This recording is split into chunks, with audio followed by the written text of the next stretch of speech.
बुढ़ापा बहुधा बचपन का पुनरागमन हुआ करता है। बूढ़ी काकी में जेवा स्वाद के सिवा और कोई चेष्टा शेष न थी और न अपने कष्टों की ओर आकर्षित करने का रोने के अतिरिक्त कोई दूसरा सहारा ही। समस्त इंद्रियां, नेत्र, हाथ और पैर जवाब दे चुके थे। पृथ्वी पर पड़ी रहती और घर वाले कोई बात उनकी इच्छा की प्रतिकूल करते, भोजन का समय टल जाता या उनका परिणाम पूर्ण न होता अथवा बाजार से कोई वस्तु आती और न मिलती तो ये रोने लगती थीं। उनका रोना सिसकना साधारण रोना न था, वे गला फाड़ फाड़ कर रोती थीं। उनके पतिदेव को स्वर्ग सिधारे कालांतर हो चुका था। बेटे तरुण हो कर चल बसे थे। अब एक भतीजे के अलावा और कोई न था। उसी भतीजे के नाम उन्होंने सारी संपत्ति लिख दी। भतीजे ने सारी संपत्ति लिखाते समय खूब लंबे चौड़े वादे किए, किंतु वे सब वादे केवल कुली डिपो के दलालों के दिखाए हुए सब्ज़बाग थे।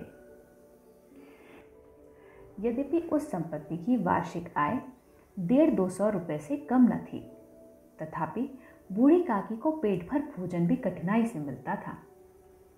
इसमें उनके भतीजे पंडित बुद्धिराम का अपराध था अथवा उनकी अर्धांगिनी श्रीमती रूपा का, इसका निर्णय करना सहज नहीं। बुद्धिराम स्वभाव के सज्जन थे, किंतु उसी समय तक जबकि उनके कोष पर आंच न आए। रूपा स्वभाव से तीव्र थी ही सही, पर ईश्वर से डरती थी। अतः बूढ़ी काकी को उसकी तीव्रता उतनी न खलती थी जितनी बुद्धिराम की भलमनसाहट। बुद्धिराम को कभी कभी अपने अत्याचार का खेद होता था। विचारते कि इसी संपत्ति के कारण मैं इस समय भला मानुष बना बैठा हूं। यदि भौतिक आश्वासन और सूखी सहानुभूति से स्थिति में सुधार हो सकता हो, उन्हें कदाचित कोई आपत्ति न होती, परंतु विशेष व्यय का भय उनकी सुचेष्टा को दबाए रखता था। यहाँ तक कि यदि द्वार पर कोई भला आदमी बैठा होता और बूढ़ी काकी उस समय अपना राग अलापने लगती, तो वह आग हो जाते और घर में आकर उन्हें जोर से डांटते। लड़कों को बुद्धों से स्वाभाविक विद्वेष होता ही है, और फिर जब माता पिता का यह रंग देखते तो वे बूढ़ी काकी को और सताया करते।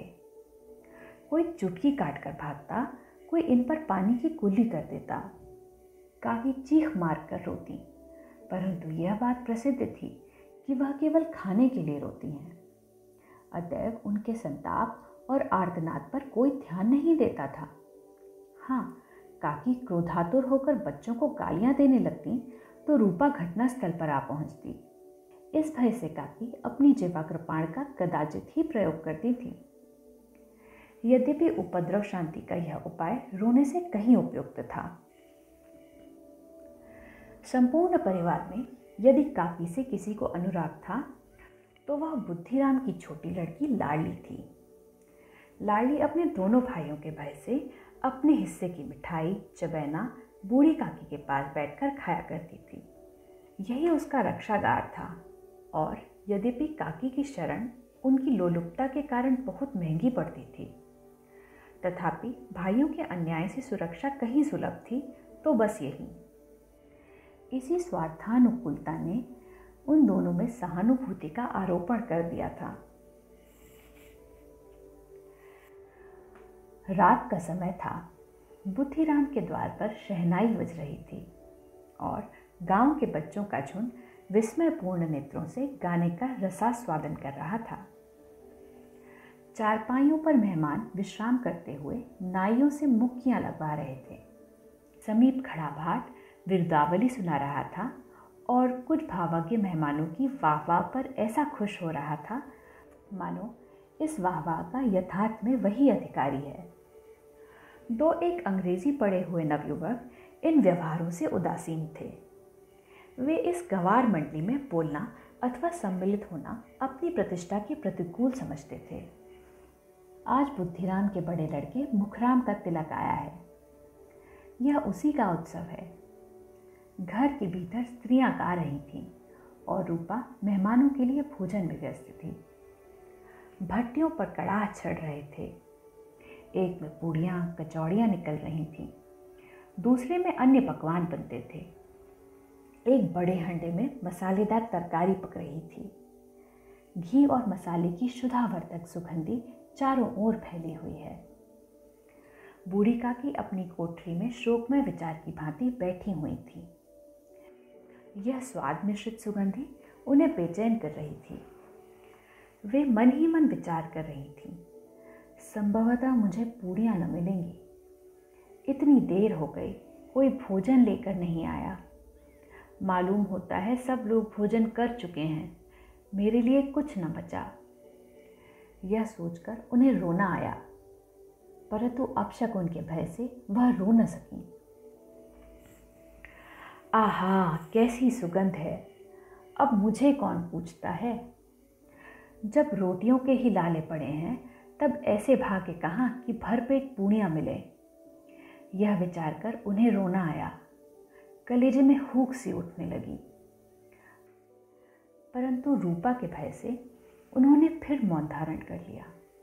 बूढ़ी काकी देर तक इन्हीं दुखदायक विचारों में डूबी रहीं।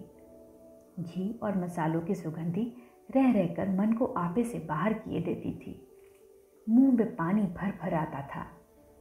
पूड़ियों का स्वाद स्मरण करके हृदय में गुदगुदी होने लगती थी। किसे पुकारूं? आज लाडली बेटी भी नहीं आई।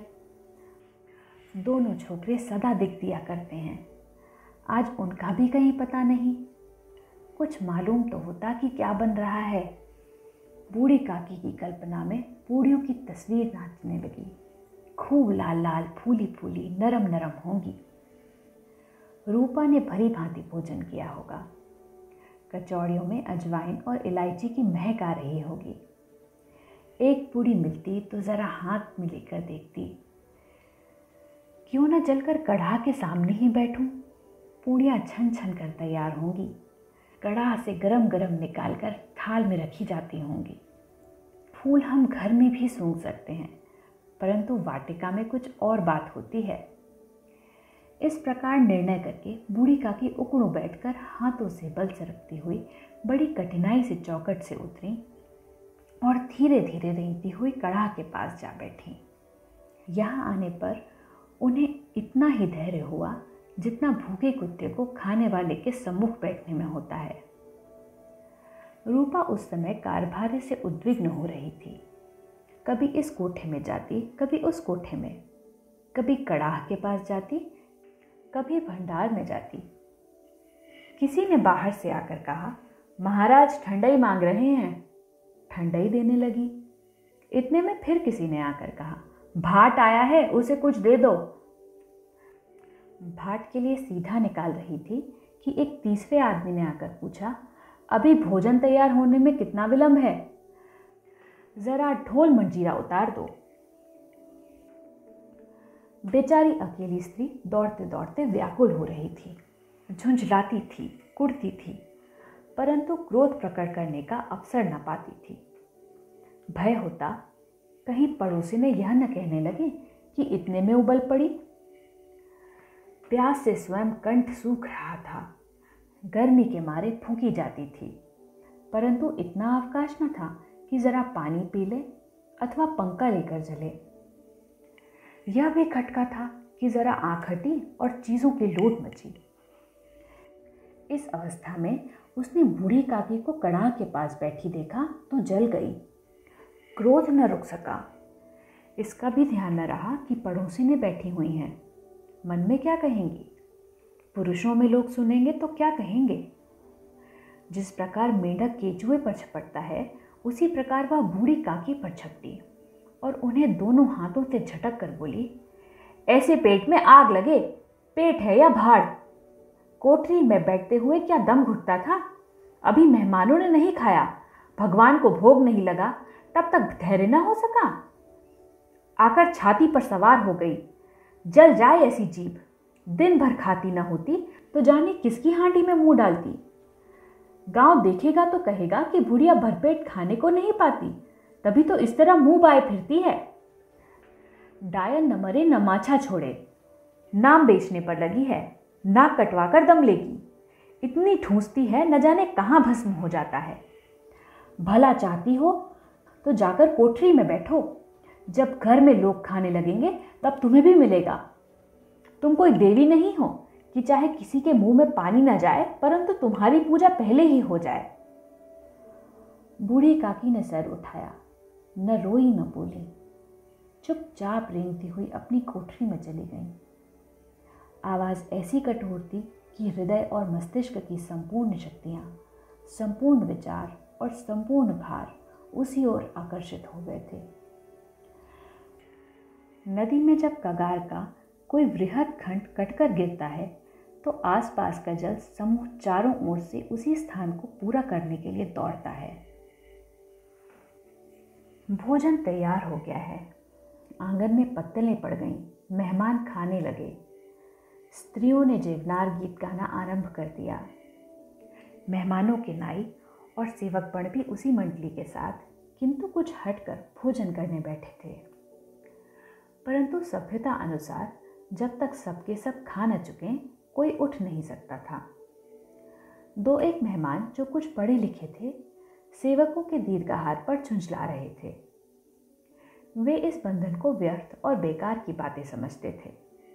बूढ़ी काकी अपनी कोठरी में जाकर पश्चाताप कर रही थी कि मैं कहां से कहां आ गई। उन्हें रूपा पर क्रोध नहीं था, अपनी जल्दबाजी पर दुख था।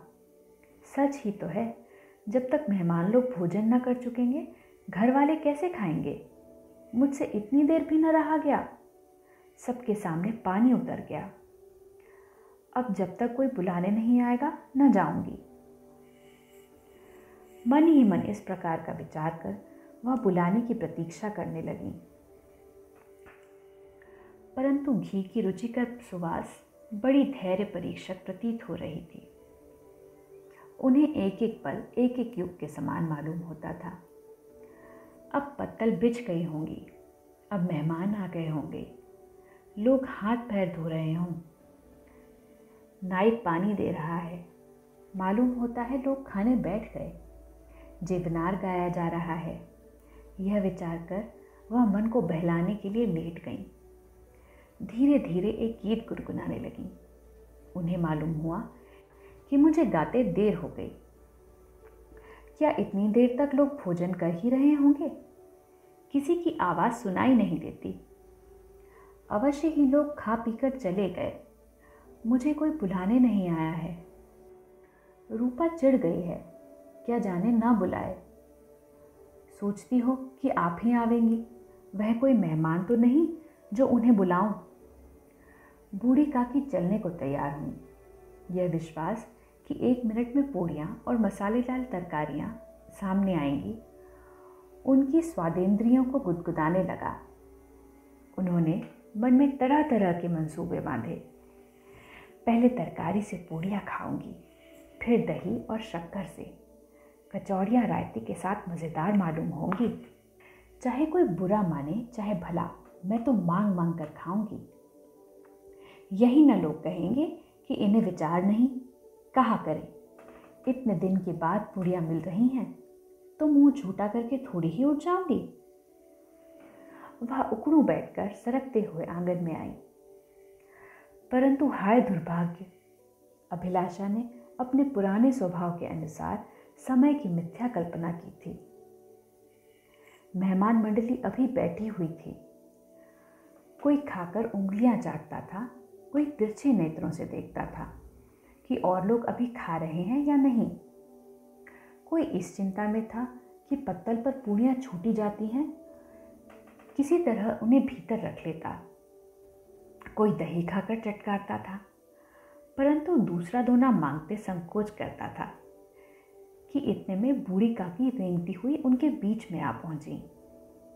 कई आदमी चौंक कर उठ खड़े हुए, पुकारने लगे, अरे यह बुढ़िया कौन है? यहाँ कहाँ से आ गई? देखो किसी को छू न दे। पंडित बुद्धिराम काकी को देखते ही क्रोध से तिलमिला गए। पूड़ियों का थाल लिए खड़े थे। थाल को जमीन पर पटक दिया और जिस प्रकार निर्दयी महाजन अपने किसी बेईमान और भगोड़े कर्जदार को देखते ही उसका टेटुआ पकड़ लेता है, उसी तरह लपक कर उन्होंने काकी के दोनों हाथ पकड़े और घसीटते हुए लाकर उन्हें अंधेरी कोठरी में धम से पटक दिया। आशा रूपी वाटिका लू के एक झोंके में विनष्ट हो गई। मेहमानों ने भोजन किया, घर वालों ने भोजन किया, बाजे वाले, धोबी, चमार भी भोजन कर चुके, परंतु बूढ़ी काकी को किसी ने न पूछा। बुद्धिराम और रूपा दोनों ही बूढ़ी काकी को उनकी निर्लज्जता के लिए दंड देने का निश्चय कर चुके थे। उनके बुढ़ापे पर, दीनता पर, हठज्ञान पर किसी को करुणा न आई थी।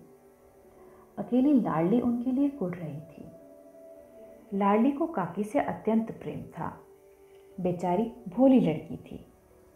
बाल विनोद और चंचलता की उसमें गंध तक न थी। दोनों बार जब उसके माता पिता ने काकी को निर्दयता से घसीटा तो लाडली का हृदय ऐंठ कर रह गया। वह झुंझला रही थी कि हम लोग काकी को क्यों बहुत सी पूड़ियाँ नहीं देते। क्या मेहमान सबकी सब खा जाएंगे? और यदि काकी मेहमानों से पहले खा लिया तो क्या बिगड़ जाएगा?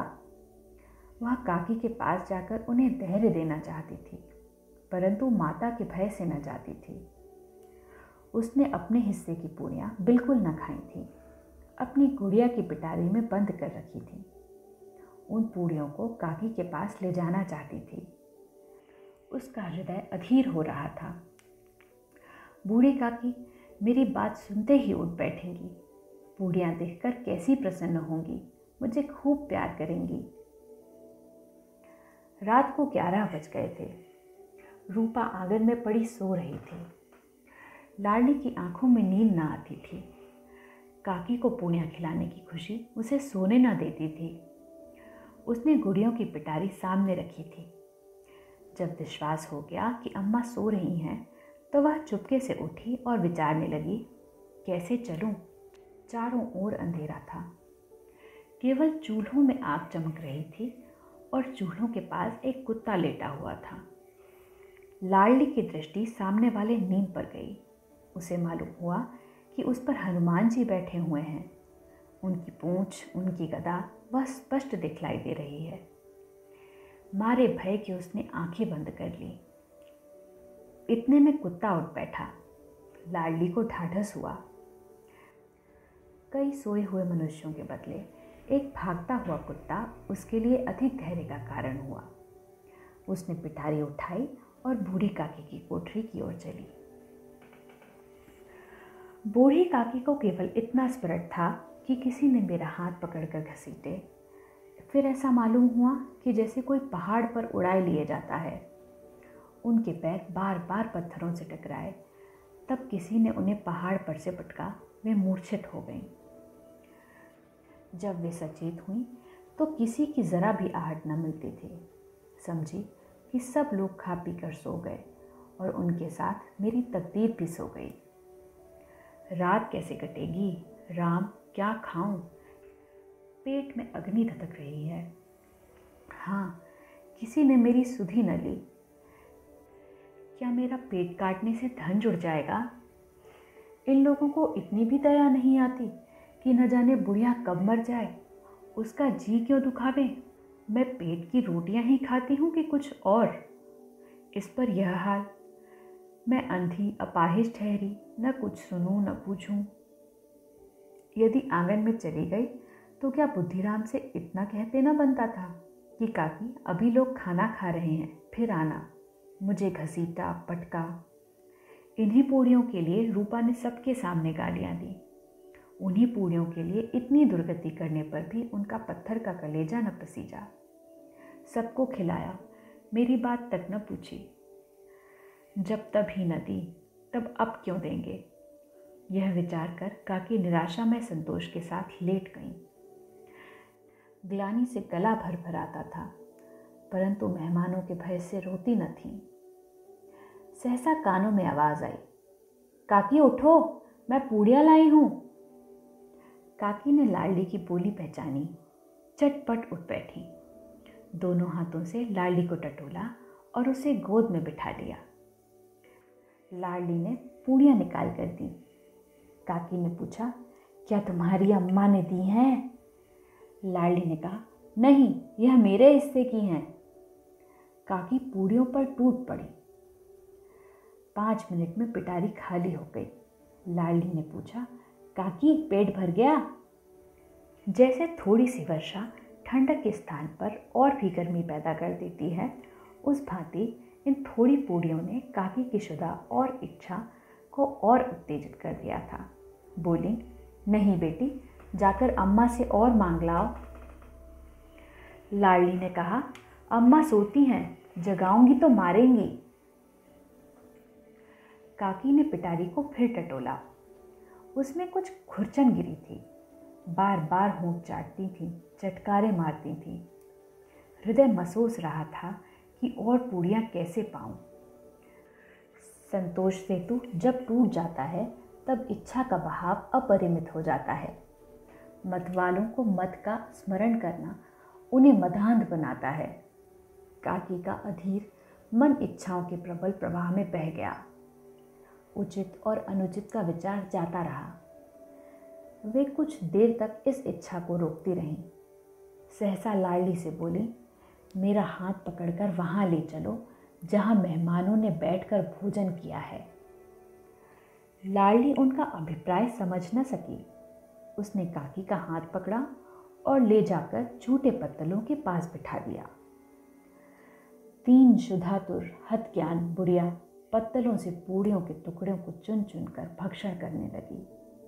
ओह, दही कितना स्वादिष्ट था, कचौड़ियाँ कितनी सलोनी, खस्ता कितने सुकोमल। काकी बुद्धिहीन होते हुए भी इतना जानती थी कि मैं वह काम कर रही हूँ जो मुझे कदापि न करना चाहिए। मैं दूसरों की झूठी पत्तल चाट रही हूँ, परंतु बुढ़ापा तृष्णा रोग का अंतिम समय है, जब संपूर्ण इच्छाएं एक ही केंद्र पर आ लगती हैं। बूढ़ी काकी ने यह केंद्र उनकी स्वादेंद्रियां थीं। ठीक उसी समय रूपा की आंख खुली। उसे मालूम हुआ कि लाडली मेरे पास नहीं है। वह चौंकी, चारपाई के इधर उधर ताकने लगी कि कहीं नीचे तो नहीं गिर पड़ी। उसे वहां न पाकर वह उठी तो क्या देखती है कि लाडली झूठे पत्तलों के पास चुपचाप खड़ी है और बूढ़ी काकी पत्तलों पर से पूड़ियों के टुकड़े उठा उठा कर खा रही है। रूपा का हृदय सन्न हो गया। किसी गाय की गर्दन पर छुरी चलते देखकर जो अवस्था उसकी होती, वही उस समय हुई। एक ब्राह्मणी दूसरों की झूठी पत्तल टटोले, इससे अधिक शोकमय दृश्य असंभव था। पूड़ियों के कुछ ग्रासों के लिए उसकी चचेरी सास ऐसा निष्कृष्ट कर्म कर रही है। यह वह दृश्य था जिसे देखकर देखने वालों के हृदय कांप उठते हैं। ऐसा प्रतीत होता मानो जमीन रुक गई, आसमान चक्कर खा रहा है, संसार पर कोई आपत्ति आने वाली है। रूपा को क्रोध न आया, शोक के सम्मुख क्रोध कहाँ। करुणा और भय से उसकी आंखें भर आईं। इस अधर्म का भागी कौन है? उसने सच्चे हृदय से गगन मंडल की ओर हाथ उठाकर कहा, परमात्मा, मेरे बच्चों पर दया करो। इस अधर्म का दंड मुझे मत दो, नहीं तो मेरा सत्यानाश हो जाएगा। रूपा को अपनी स्वार्थपरता और अन्याय इस प्रकार प्रत्यक्ष रूप से कभी न दिख पड़े थे। वह सोचने लगी, हाय कितनी निर्दय हूँ। जिसकी संपत्ति ने मुझे 200 रुपये आय हो रही है, उसकी यह दुर्गति और मेरे कारण। हे दयामय भगवान, मुझसे बड़ी भारी चूक हुई है, मुझे क्षमा करो। आज मेरे बेटे का तिलक था, सैकड़ों मनुष्यों ने भोजन पाया। मैं उनके इशारों की दासी बनी रही, अपने नाम के लिए सैकड़ों रुपए व्यय कर दिए, परंतु जिसकी बदौलत हजारों रुपए खाए, उसे इस उत्सव में भी पेट भर भोजन न देख सकी। केवल इसी कारण तो वह वृद्धा असहाय है। रूपा ने दिया जलाया, अपने भंडार का द्वार खोला और एक थाली में संपूर्ण सामग्रियां सजाकर बूढ़ी काकी की ओर चली। आधी रात जा चुकी थी। आकाश पर तारों के थाल सजे हुए थे और उन पर बैठे हुए देवगण स्वर्गीय पदार्थ जा रहे थे, परंतु उसमें किसी को वह परमानंद प्राप्त न हो सकता था जो बूढ़ी काकी को अपने सम्मुख थाल देखकर प्राप्त हुआ। रूपा ने कंठारुद्ध स्वर में कहा, काकी उठो, भोजन कर लो। मुझसे आज बड़ी भूल हुई, उसका बुरा न मानना। परमात्मा से प्रार्थना कर दो कि वह मेरा अपराध क्षमा कर दें। भोले भोले बच्चों की भांति जो मिठाइयाँ पाकर मार और तिरस्कार सब भूल जाता है, बूढ़ी काकी वैसे ही सब भुलाकर बैठी हुई खाना खा रही थी। उनके एक एक रोए से सच्ची सदिच्छाएं निकल रही थीं और रूपा बैठी स्वर्गीय दृश्य का आनंद लेने में निमग्न थी।